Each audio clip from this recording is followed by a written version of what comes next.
एक अंधी औरत थी, जिसके कारण उसके बेटे को स्कूल में बच्चे चिढ़ाते थे कि अंधी का बेटा आ गया।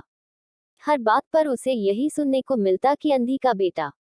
इसलिए वह अपनी माँ से नफरत करता था। वह उसके साथ कहीं भी जाने में हिचकिचाता था। उसकी माँ ने उसे खूब पढ़ाया और उसे इस लायक बना दिया कि वह अपने पैरों पर खड़ा हो सके। लेकिन जब वो बड़ा आदमी बन गया तो वह अपनी माँ से अलग रहने लगा। एक दिन उसकी माँ बिना बताए उसके घर पहुंच गई और गेट पर खड़े गार्ड से बोली, मुझे तुम्हारे मालिक से मिलना है।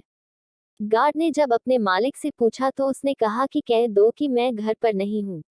ये सुनकर उसकी माँ वहां से चली गई। थोड़ी देर बाद जब लड़का अपनी कार से ऑफिस जा रहा था तो उसने देखा रास्ते में बहुत भीड़ लगी हुई है। उसने लोगों से पूछा कि क्या हुआ है तो उसे पता चला कोई एक्सीडेंट हुआ है। जब उसने कार से उतर कर देखा तो वो उसकी माँ थी और वह मर चुकी थी और उसके हाथ में एक कागज था जिस पर लिखा हुआ था कि बेटा, एक बार बचपन में तुम्हारी आंख में पत्थर लग जाने से तुम्हारी आंख की रोशनी चली गई थी और तब मैंने तुम्हें अपनी आंखें दे दी थी। ये सुनकर लड़का फूट फूट कर रोने लगा। उसे अपनी गलती पर बहुत अफसोस हुआ, लेकिन अब उसकी माँ कभी वापस नहीं आ सकती थी। दोस्तों, वक्त रहते रिश्तों की कद्र करना सीखो।